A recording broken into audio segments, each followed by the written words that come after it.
Merci, Monsieur le Président. Monsieur le Premier ministre, le Président de la République vous a confié, je le cite, la responsabilité de tracer un nouveau chemin pour notre pays. Pensez-vous que ce nouveau chemin soit compatible avec le maintien de la réforme des retraites? En clair, Monsieur le Premier ministre, maintiendrez-vous, oui ou non, une réforme à laquelle 61% des Français sont opposés, une réforme injuste qui divise les Français, fragilise un très grand nombre d'entre eux, au moment, Monsieur le Premier ministre, où la France doit faire Pâques pour se relancer? Je vous remercie.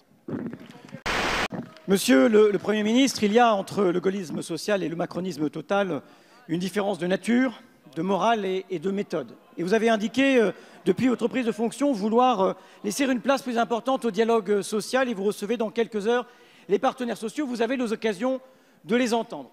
La CFDT, la CGT, Force ouvrière, la CFTC, la CFE-CGC, la FSU, l'UNSA ont indiqué avec netteté, le MEDEF aussi, qu'il fallait retirer la réforme des retraites, qu'il n'était pas temps de remettre de l'attention et que notre énergie devait être consacrée à l'emploi, à sauver nos entreprises face à la multiplication des plans sociaux.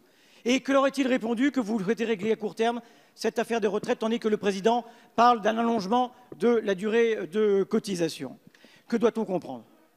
Monsieur le Premier ministre, la CFDT, la CGT, Force ouvrière, la CFTC, CFE-CGC, l'UNSA, la FSU ont indiqué qu'il était temps de retirer la réforme de l'assurance chômage qui avait fait déjà beaucoup de dégâts et qui en ferait encore beaucoup si l'obstination déraisonnable du gouvernement devait l'emporter sur la raison sociale.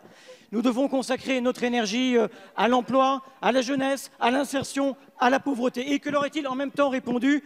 Eh bien, que les Français auraient une préférence pour le chômage au moment où tant d'entre eux sont menacés dans leur emploi. Il faut confier aux partenaires sociaux le soin de négocier une réforme de l'assurance chômage avec des principes conformes à notre temps. Monsieur le Premier ministre, vous avez dit ne pas croire au consensus mou. Nous ne croyons pas au dissensus dur.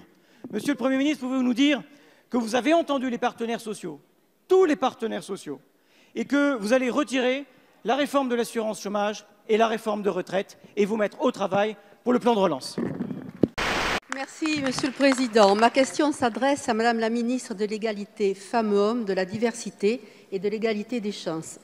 Madame la ministre, vous êtes le nouveau visage de l'égalité femmes-hommes. Votre parcours est un sans faute, modèle d'un ascenseur social qui honore la République dans ce qu'elle a de meilleur. Vous portez désormais la parole et les intérêts de l'ensemble des femmes de notre pays. Initialement, ou peut-être encore, grande cause du quinquennat, nous ne le savons plus. Pour autant qu'il soit exemplaire et méritant, le modèle ne fait pas la politique. Votre vision de la lutte pour l'égalité nous semble très libérale au regard des déclarations que nous vous connaissons. Or, la sortie de la crise que nous venons de traverser a démontré la réalité de la condition de la majorité des femmes, à savoir être invisibles, sous-payées et surchargées. La République s'est toujours grandie à porter son soutien aux plus fragiles et à leur permettre une émancipation qui, au passage, ne passe pas uniquement par le travail, tel que le prône le gouvernement. C'est le cas pour toutes celles qui ont été en première ligne à l'occasion de la crise sanitaire. Le Haut Conseil pour l'égalité femmes-hommes s'accorde à dire que le risque est grand que les inégalités entre les femmes et les hommes s'accroissent, maintenant les femmes sur la voie de la pauvreté et de la dépendance. Nous nous interrogeons sur votre vision du féminisme alors qu'en 2018, vous déclariez « Mon conseil serait de prendre davantage de responsabilités. Plus vous montez dans la hiérarchie, moins vous êtes confrontés au sexisme ». Au-delà de la discussion autour de la machine à café, est-ce le message que vous souhaitez porter? Si les superlatifs ne manquent jamais à ce quinquennat, au-delà de la communication, marque de fabrique du Président de la République, allez-vous renouer le lien avec les associations féministes et entamer un travail collectif avec les moyens pour lutter contre les violences faites aux femmes à la hauteur des enjeux? Merci. Merci, Monsieur le Président. Madame la ministre, le constat du Haut Conseil pour le climat est clair et sans appel. Manque de suivi des politiques annoncées, manque de fermeté dans le pilotage. Dit autrement, la France, au lieu de rattraper les retards du passé, en accumule de nouveaux. La crise que nous vivons illustre la vulnérabilité de nos sociétés au choc. Choc sanitaire aujourd'hui, choc climatique demain. Nous sommes presque tous d'accord sur le constat. C'est le moment ou jamais de concilier relance de l'activité et engagement fort dans la lutte contre le changement climatique, surtout quand l'État investit autant d'argent dans l'économie. Comme on dit, il n'y a pas d'amour, mais seulement des preuves d'amour. Où sont les preuves d'une relance industrielle plus durable? Le président de la République a annoncé vouloir relocaliser une partie de l'industrie du médicament. Que voit-on? Dans le Rhône, 128 salariés de l'entreprise de médicaments Famar vont être licenciés fin juillet. Une nouvelle usine Sanofi sur la métropole de Lyon, certes, une semaine après, une annonce par Sanofi d'un plan de licenciement de 1000 personnes en France. Alors, qu'en sera-t-il des belles déclarations pour une relance plus verte? Pour l'instant, je ne vois rien dans le projet de loi de financement rectificatif. Pour autant, ce ne sont pas les actions qui manquent, notamment dans un secteur avec des entreprises non délocalisables, au service de l'amélioration des logements, un secteur qui aidera plus de 5 millions de personnes qui souffrent de précarité énergétique, 5 millions de personnes qui payent cher leur chauffage, qui ont trop froid l'hiver, trop chaud l'été, avec des problèmes de santé. Madame la ministre, combien d'argent allez-vous débloquer pour aider à la rénovation énergétique des bâtiments? Monsieur le Président, merci. Monsieur le Premier ministre, Madame la ministre, notre pays est dans une situation d'urgence, nous l'avons dit, urgence sanitaire toujours, urgence économique et sociale surtout, tant les dégradations des chiffres de la croissance comme de l'emploi sont rapides et brutales. Mais alors que toute notre attention devrait d'évidence se focaliser sur les conséquences économiques et sociales de cette pandémie, le propos du Président de la République, puis le vôtre, Monsieur le Premier ministre, place la relance de la réforme des retraites au premier rang des urgences gouvernementales. Notre pays, vous l'avez dit, a besoin de se rassembler pour faire face, de se rassembler, pas de se fracturer. Or, la réforme des retraites est tout sauf un projet fédérateur. Elle a inquiété puis suscité une forte opposition des Français. Le chiffon rouge de l'âge pivot, tout comme la cicatrice du 49.3 interrompant le processus démocratique à l'Assemblée nationale, reste vivace dans nos esprits. Cette idée de rouvrir le débat en début d'été a également provoqué une forte opposition des syndicats ouvriers comme patronaux. Cette appréciation commune est d'ailleurs assez rare pour être soulignée. Monsieur le Premier ministre, vous prêchez le dialogue, l'écoute, la recherche du compromis, je vous cite.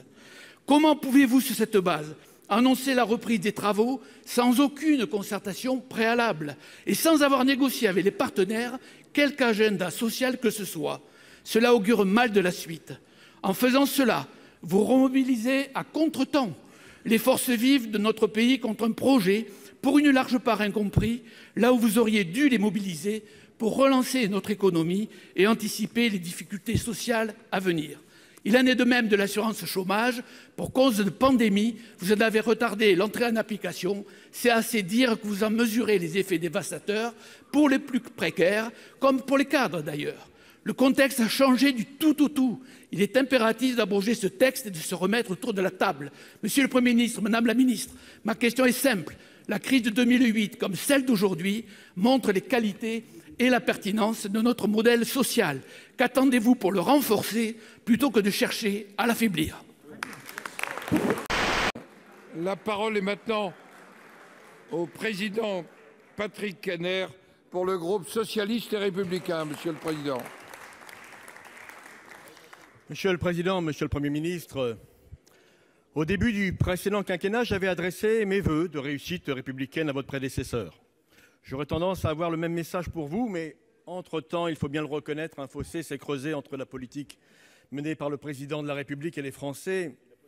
Ce dernier a déclaré sa volonté de tracer un nouveau chemin. Cette nouvelle orientation, les Français la souhaitent, je vous le confirme. Ils l'ont montré en choisissant leur maire et en sanctionnant lourdement les candidats de la majorité présidentielle aux élections municipales. Ce nouveau chemin est indispensable pour affronter la crise économique et sociale qui est déjà là et qui va s'amplifier Et permettez-moi de penser en premier lieu à la jeunesse de France, pour qui il faut imaginer très vite un plan d'urgence sociale. Malheureusement, la composition de votre gouvernement ainsi que vos premières déclarations nous font craindre que plutôt que d'être l'incarnation du renouveau, vous ne soyez finalement que l'homme du passif, Monsieur le Premier ministre. Ce passif est lourd. Réforme des retraites, tentative de privatisation d'ADP, loi immigration, assurance chômage dégradé, suppression de l'ISF, crise des gilets jaunes, je pourrais continuer, mais le temps nous est compté. Un bilan qui fragmente notre pays dans un climat anxiogène. Les plus faibles devraient être mieux protégés, particulièrement en ce moment, et vous devez rassembler les Français, Monsieur le Premier ministre, les protéger, les accompagner face à la crise, amortie certes provisoirement par le ruissellement de la dette publique, mais que vous faites payer par tous. Ma question est simple, Monsieur le Premier ministre. En clair, allez-vous changer radicalement de la politique menée depuis 3 ans? Allez-vous choisir entre les jours heureux de l'État-providence ou les jours désastreux de l'État-pénitence?